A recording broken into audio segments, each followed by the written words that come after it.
Susurros en las montañas. El viento silbaba entre las grietas de las montañas, como un viejo contador de cuentos, llevando ecos de leyendas olvidadas a través del valle. El pueblo de Valverde, enclavado en un rincón remoto de los Pirineos, parecía suspendido en el tiempo. Sus casas de piedra musgosa se apiñaban alrededor de una plaza central, donde una fuente antigua borboteaba agua cristalina, que, según los ancianos, provenía directamente de las lágrimas de los dioses. Era un lugar donde el pasado y el presente se entretejían como las raíces de los robles centenarios que custodiaban los caminos empedrados. Antonio despertaba cada mañana con el mismo ritual: el canto de un gallo lejano, el aroma del pan fresco que su vecina horneaba al alba, y el peso invisible de una nostalgia que se había convertido en su sombra fiel. A los 52 años, su figura era la de un hombre forjado por la tierra en alto, con hombros anchos de haber cargado sacos de trigo y leña durante décadas, y un rostro surcado por arrugas que contaban historias de inviernos crudos y veranos abrasadores. Sus ojos, de un gris profundo como las nubes de tormenta que coronaban las cumbres, reflejaban una melancolía que los aldeanos atribuían a ese amor que se quebró como un rayo en la noche. Vivía en una casita al borde del pueblo, con un huerto modesto donde cultivaba patatas, tomates y algunas hierbas aromáticas que vendía en el mercado semanal. Su rutina era predecible al amanecer. Se lavaba la cara con agua fría del pozo, preparaba un café fuerte en una cafetera oxidada y salía a caminar por los senderos que serpenteaban hacia las montañas. Era en esos paseos donde los susurros del viento parecían hablarle directamente, recordándole fragmentos de un pasado que prefería mantener enterrado. Esa mañana de otoño, el aire estaba cargado de una humedad que anunciaba lluvia. Las hojas de los árboles crujían bajo sus botas mientras ascendía por el camino que llevaba a la ermita abandonada, un lugar sagrado para los lugareños donde se decía que las almas perdidas encontraban consuelo. Antonio no era un hombre supersticioso, pero en los últimos años había empezado a prestar atención a esas historias. Los ancianos del pueblo, reunidos en la taberna al atardecer, contaban leyendas de amores eternos, truncados por el destino, de pactos silenciosos, sellados con lágrimas que invocaban espíritus guardianes. Cada lágrima es un fragmento de historia no contada, decía el viejo Tomás, el más sabio de ellos, con su pipa humeante y su voz ronca por los años. Y Antonio, él ha llorado un océano. Antonio se detenía a menudo en la plaza para charlar con ellos. Eran su única compañía real, aparte de un perro mestizo llamado Lobo, que lo seguía a todas partes. Ese día, al pasar por la fuente, vio a doña Rosa, la curandera del pueblo, inclinada sobre el agua, murmurando oraciones. Ella levantó la vista y lo miró con ojos penetrantes. «Buenos días, Antonio. El viento trae mensajes hoy. ¿Los has oído?» Él sonrió con cortesía, aunque su corazón se aceleraba ligeramente. Doña Rosa siempre parecía saber más de lo que decía. «Solo oigo el rumor de las hojas, doña». «Nada más». Ella chasqueó la lengua, negando con la cabeza. «Las montañas susurran tu nombre. Hablan de un amor que no se ha ido del todo. Ten cuidado con lo que encuentras en tus paseos. A veces, el pasado regresa como un eco». Antonio se encogió de hombros y continuó su camino, pero sus palabras lo inquietaron. ¿Cómo sabía ella? Nadie en el pueblo conocía toda la historia, solo rumores. Hace 25 años, cuando era un joven de 27, Antonio había amado con una intensidad que lo consumía. Se llamaba Elena, una forastera que llegó al pueblo como maestra de la escuela local, con su cabello castaño ondulado y una sonrisa que iluminaba las aulas. Ella había transformado la monotonía de Valverde en un paraíso personal para él. Se conocieron en la fiesta de la cosecha, bajo un cielo estrellado donde las hogueras crepitaban y el vino fluía como ríos. Antonio, entonces un agricultor prometedor, la invitó a bailar una jota tradicional, y desde ese momento sus vidas se entrelazaron. Paseaban por estos mismos senderos, compartiendo sueños, el de expandir su finca, ella de escribir un libro sobre las leyendas de la región. «Nuestro amor es como estas montañas», le decía Elena, «fuerte, eterno, inquebrantable, asterisk». Pero el destino, caprichoso y cruel, intervino. Elena enfermó repentinamente, un mal que los médicos del valle no pudieron diagnosticar a tiempo. En su lecho de muerte, en la casita que ahora Antonio habitaba solo, ella le tomó la mano y susurró: «Ah, no llores por mí, amor. Nuestro pacto es con el destino. Volveré en los susurros del viento». Antonio lloró esa noche como nunca lágrimas que cayeron sobre la tierra como un juramento silencioso. Desde entonces, el pueblo lo vio cambiarse, volvió más solitario, más introspectivo, como si cada lágrima hubiera sellado un acuerdo invisible con fuerzas mayores. Ahora, mientras ascendía por el sendero, el viento arreció, trayendo consigo un olor a tierra húmeda y algo más, un aroma familiar como a jazmín silvestre, el perfume que Elena usaba. Antonio sacudió la cabeza, atribuyéndolo a su imaginación. Llegó a la ermita, una estructura en ruinas con paredes cubiertas de enredaderas y un altar de ruido donde los aldeanos dejaban ofrenda. Se sentó en una piedra, sacó un pedazo de pan de su mochila y lo compartió con Lobo, que ladró agradecido. Fue entonces cuando lo vio Anne entre las raíces expuestas de un roble cercano. Algo brillaba bajo la luz filtrada del sol. Antonio se acercó, intrigado, cavó con las manos, apartando tierra y hojas secas, hasta desenterrar un pequeño cofre de madera, cubierto de musgo, pero intacto. Su corazón latió con fuerza. ¿Cómo había llegado allí? El cofre no parecía antiguo. De hecho, la madera era fresca, como si hubiera sido enterrado recientemente.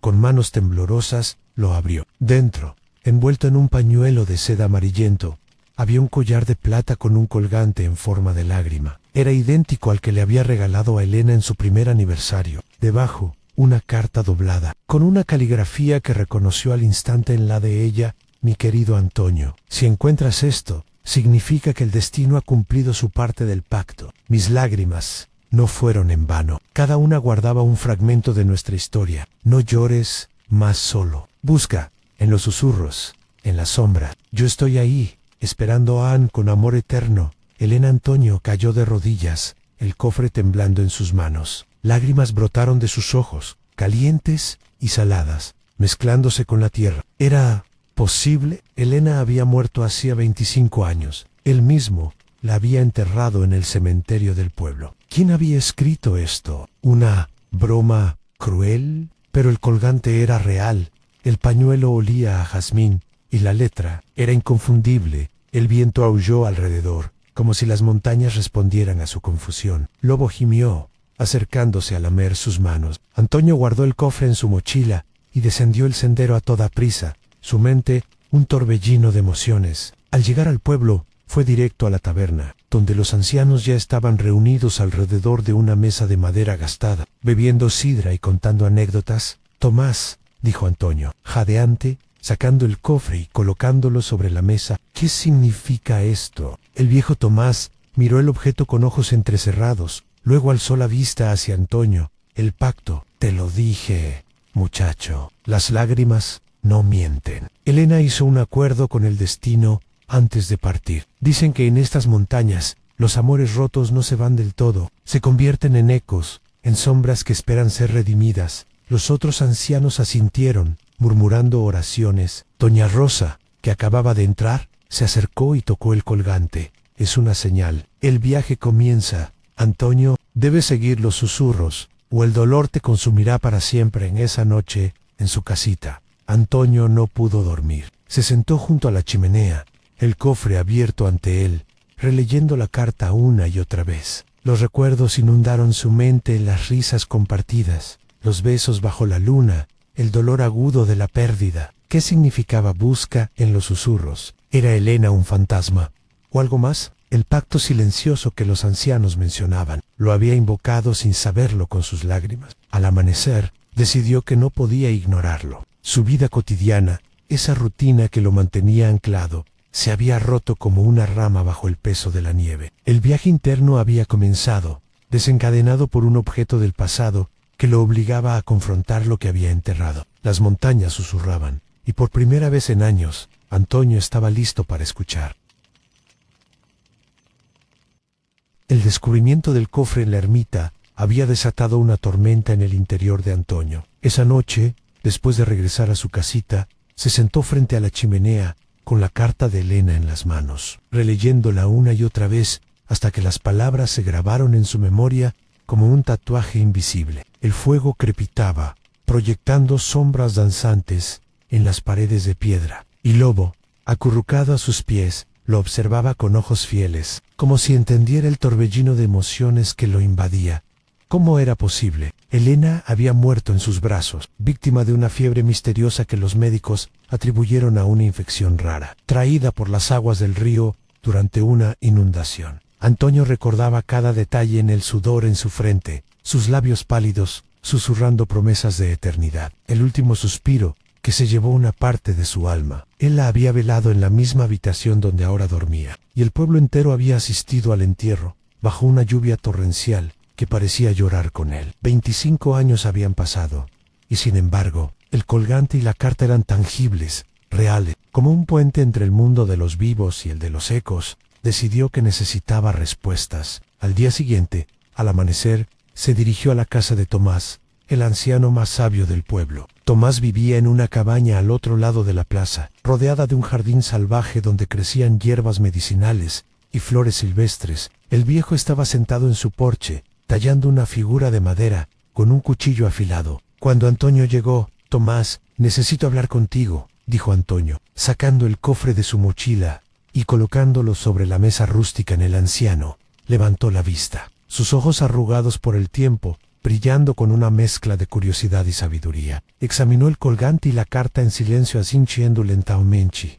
«Esto es obra del destino, muchacho. Elena siempre fue especial. Recuerdo cuando llegó al pueblo, como una brisa fresca en pleno verano. Ti eras Giovanni, lleno de vida, y ella traía consigo las leyendas de otros valles». Antonio se sentó, ansioso por escuchar. Tomás comenzó a relatar, y mientras hablaba, los recuerdos de Antonio se avivaron, transportándolo de vuelta al pasado, al eco del primer encuentro. Era el otoño de 2000, cuando las montañas de Valverde se teñían de ocres y rojos, y el aire olía a hojas caídas y humo de chimeneas. La fiesta de la cosecha era el evento más esperado del año, en un ritual ancestral, donde el pueblo celebraba la abundancia de la tierra con danza, música y banquetes bajo las estrellas. Antonio, entonces un joven de 27 años, fuerte y optimista, había trabajado todo el día en los campos, recolectando las últimas manzanas y uvas antes de que el frío las reclamara. Llegó a la plaza al atardecer, con las manos aún manchadas de tierra, vestido con su mejor camisa a cuadros y pantalones de lana. A la plaza estaba viva, hogueras crepitaban en el centro, mesas cargadas de empanadas, quesos curados y vino tinto de las viñas locales. Los músicos tocaban gaitas y tambores, y los aldeanos bailaban en círculos, riendo y cantando canciones antiguas que hablaban de amores eternos y espíritus guardianes de las montañas. Antonio se unió a un grupo de amigos, bebiendo sidra y contando anécdotas, pero su mirada vagaba, buscando algo indefinido en la multitud. Fue entonces cuando la vio. Elena estaba de pie junto a la fuente, conversando con la directora de la escuela. Era nueva en el pueblo, llegada apenas una semana antes para ocupar el puesto de maestra. Su cabello castaño ondulaba como las olas de un río, y sus ojos verdes capturaban la luz de las hogueras como esmeraldas. Vestía un vestido sencillo de lana azul, con un chal bordado que le daba un aire misterioso, como si perteneciera a una de las leyendas que los ancianos contaban. Antonio sintió un tirón en el pecho, como si un hilo invisible lo atrajera hacia ella. Sin pensarlo, se acercó, ofreciéndole una copa de vino. «Bienvenida a Valverde», dijo, con una sonrisa tímida. «Soy he oído que eres la nueva maestra». Ella lo miró, y en ese instante, el mundo se redujo a ellos dos. «Elena», respondió, aceptando la copa, «vengo de un valle vecino, pero este lugar tiene algo mágico». Charlaron durante horas, sentados en un banco de piedra mientras la fiesta continuaba a su alrededor. Elena hablaba con pasión de sus sueños de enseñar a los niños no solo letras y números, sino las historias del pueblo, las leyendas que se susurraban en las montañas. Antonio, cautivado, le contó de su vida en la finca, de cómo la tierra era su ancla, pero que siempre había sentido un vacío, como si esperara algo más al final de la noche. Cuando los músicos anunciaron la jota tradicional, Antonio la invitó a bailar. Sus manos se entrelazaron, y en el torbellino de pasos y giros, se perdieron en los ojos del otro. El eco de la música parecía resonar en sus corazones, marcando el inicio de un amor que se desarrollaría con la intensidad de una tormenta de verano en los días siguientes. Su relación floreció como las flores silvestres en primavera. Paseaban por los senderos de las montañas, donde el viento llevaba susurros de antiguas leyendas. Elena le contaba historias de espíritus que velaban por los amores rotos, de pactos sellados, con lágrimas que invocaban el destino. Dicen que en estas cumbres, el amor verdadero nunca muere, le susurraba ella, recostada en su pecho mientras miraban las estrellas. Antonio, enamorado hasta los huesos, le regalaba flores recogidas al amanecer y tallaba figuras de madera para ella, un corazón, una montaña, un colgante en forma de lágrima que simbolizaba su devoción a Ampero. Incluso en esos momentos de felicidad pura, aparecieron las primeras grietas. Elena mencionaba ocasionalmente un dolor en el pecho, un cansancio inexplicable que atribuía al cambio de altitud. Antonio lo ignoraba, cegado por el amor, prometiéndole un futuro juntos, una casa en la finca, hijos que correrían por los campos, una vida inquebrantable como las rocas que los rodeaban. Nuestro amor es eterno, le juraba él. Besándola bajo la luna llena de vuelta en el presente, Tomás terminó su relato, mirando a Antonio con compasión.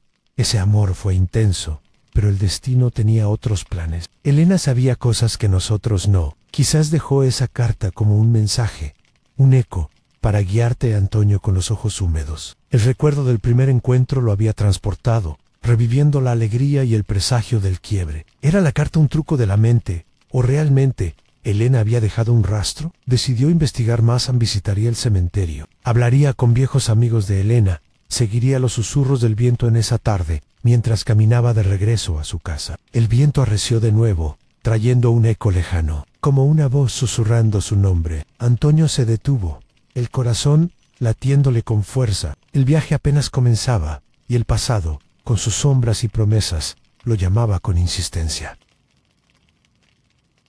Los días siguientes al descubrimiento del cofre fueron un torbellino para Antonio. La carta de Elena, con su caligrafía elegante y familiar, se había convertido en un talismán que llevaba siempre consigo, guardado en el bolsillo interior de su chaqueta de lana. Cada vez que sus dedos rozaban el papel, un escalofrío lo recorría, como si el pasado se filtrara a través de las fibras y le susurrara al oído. El pueblo de Valverde seguía su ritmo habitual. Los pastores guiaban sus rebaños por los pastos altos, los niños jugaban en la plaza persiguiendo pelotas desgastadas, y el viento continuaba cargando ecos de leyendas antiguas. Pero para Antonio, todo había cambiado. Los susurros de las montañas ahora parecían dirigidos directamente a él, urgiéndolo ao desenterrar verdades enterradas. Decidió visitar el cementerio al atardecer, cuando la luz dorada del sol poniente bañaba las lápidas en un resplandor melancólico. El camposanto estaba en las afueras del pueblo, rodeado de un muro de piedra cubierto de hiedra, con cruces de hierro oxidado que se inclinaban como guardianes cansados. La tumba de Elena era sencilla en una losa de granito, con su nombre grabado: Elena Marqués, 1975 a 2000, y una inscripción que Antonio había elegido en los susurros del viento: eternamente. Se arrodilló ante ella, sacando la carta y leyéndola en voz baja, como si ella pudiera oírlo. ¿Por qué ahora, Elena? ¿Qué pacto es este que mencionas? ¿Qué fragmentos de historia no me contaste? El viento arreció, agitando las hojas de un ciprés cercano, y por un momento, Antonio juró oír su voz, un eco lejano diciendo su nombre. Sacudió la cabeza, atribuyéndolo a su imaginación hiperactiva, pero el dolor en su pecho era real, un recordatorio del instante en que todo se quebró. Cerró los ojos, y los recuerdos lo arrastraron de vuelta al quiebre que lo había marcado para siempre. Era el invierno de 2000, cuando las montañas se cubrían de nieve y el frío penetraba hasta los huesos. Su relación con Elena había alcanzado su punto más alto. Vivían juntos en la casita de Antonio, planeando una boda en primavera. Ella enseñaba en la escuela con pasión, y él trabajaba la tierra con renovado vigor, soñando con un futuro compartido. Pero Elena había empezado a mostrar signos de debilidad, tos persistente, fatiga que la obligaba a descansar más de lo habitual. Al principio, lo achacaron al riguroso clima de Valverde, pero pronto empeoró en una noche de luna llena. Bajo un cielo estrellado que parecía un tapiz de diamantes, Elena se derrumbó. Habían salido a caminar por el sendero que llevaba a la ermita, un lugar que amaban por su paz. La nieve crujía bajo sus botas, y el aliento se condensaba en nubes blancas. Elena se detuvo de repente, llevándose la mano al pecho, su rostro pálido como la luna. Antonio, me duele, susurró, cayendo de rodillas en él. La sostuvo, aterrorizado, y la llevó de vuelta a la casa a cuestas. Llamó al médico del pueblo, un hombre mayo R, llamado don Manuel, que llegó con su maletín desgastado y examinó a Elena con gravedad. Es una fiebre alta, diagnosticó, posiblemente una infección pulmonar. Necesita reposo y medicinas, pero las horas se convirtieron en días y Elena no mejoraba. Su pila ardía, sus ojos se vidriaban y deliraba sobre leyenda, hablando de pactos con el destino y lágrimas que guardaban secretos. Antonio velaba a su lado día y noche, preparando infusiones de hierbas que doña Rosa le recomendaba, rogando a los espíritus de las montañas que la salvaran. No me dejes, le suplicaba, besando sus manos frías. Elena, en momentos de lucidez, lo miraba con amor infinito. Nuestro amor es más fuerte que esto, le decía. Si el destino nos separa, recuerda, a mis lágrimas serán el puente. Cada una es un fragmento de nuestra historia. No contada la noche del quiebre llegó como un trueno inesperado. La luna iluminaba la habitación a través de la ventana empañada, proyectando sombras alargadas en las paredes. Elena despertó de un sueño agitado, tosiendo sangre. Antonio, exhausto pero alerta, la incorporó, limpiando su rostro con un paño húmedo. Antonio, escúchame, dijo ella, con voz débil pero urgente. Hay algo que no te he contado. Antes de venir a Valverde, en mi valle natal Pacto, una curandera me dijo que mi vida sería corta, pero que mi amor perduraría en ecos y sombras. Prometí mis lágrimas al destino a cambio de encontrar un amor verdadero. Tú eres ese amor. En él la miró, confundido y aterrado. ¿Qué significa eso? Elena sonrió débilmente, lágrimas rodando por sus mejillas. Significa que no me iré del todo. Busca en las lágrimas, en los susurros. Nuestra historia no termina aquí. Tomó su mano y la apretó con las fuerzas que le quedaban. Te amo, Antonio. Para siempre. En ese instante, su respiración se hizo entrecortada y sus ojos se cerraron. Antonio gritó, sacudiéndola, pero era tarde. Elena se había ido, dejando un vacío que lo engulló como una avalancha. Lágrimas brotaron de sus ojos incontrolables, cayendo sobre el cuerpo inerte de ella. Cada lágrima parecía llevar un peso, un fragmento de la historia que Elena había mencionado, el pacto secreto, la profecía de una vida corta, el amor que desbordaba el alma hasta romperla. El dolor inmediato fue devastador. Antonio se sintió traicionado, no por Elena, sino por el destino que le había dado un amor tan intenso, solo para arrebatárselo. Pasó la noche abrazado a su cuerpo, llorando hasta que no quedaron más lágrimas, solo un vacío hueco en su pecho. Al amanecer, el pueblo se enteró, y los ancianos vinieron a preparar el entierro. Tomás, ya entonces un hombre maduro, le puso una mano en el hombro. A las lágrimas son un pacto silencioso. Antonio, Elena, lo sabía. Su historia vive en ellas, han de vuelta en el presente. Antonio abrió los ojos en el cementerio, las lágrimas frescas mojando su rostro. La nostalgia lo consumía. Un fuego lento que ardía día tras día. Se levantó, limpiándose las mejillas, y miró la lápida una última vez. ¿Qué no me contaste, Elena? ¿Qué más hay en esos fragmentos? Regresó al pueblo al anochecer, cuando las luces de las casas parpadeaban como estrellas caídas. En la taberna, se reunió con doña Rosa y Tomás, mostrándoles la carta de nuevo. Habla de un pacto, les dijo, y de una historia no contada. Doña Rosa asintió, sus ojos sabios brillando. Elena vino a mí poco antes de enfermar. Me pidió hierbas para un ritual antiguo. Dijo que sellaría su amor con lágrimas, invocando al destino para que no se perdiera del todo. Antonio sintió un nudo en la garganta. ¿Por qué no me lo dijo? Quizás para protegerte, respondió Tomás. Pero ahora, el destino te llama a ti. Debes explorar el dolor, Antonio. Las lágrimas bajo la luna no fueron en vano. Esa noche, en su casita, Antonio se sentó bajo la ventana, mirando la luna llena que iluminaba las montañas. Lágrimas volvieron a fluir, pero esta vez las dejó caer libremente, sintiendo que cada una desenterraba un fragmento más de la historia. El quiebre lo había marcado, pero quizás, solo quizás, era el inicio de una redención.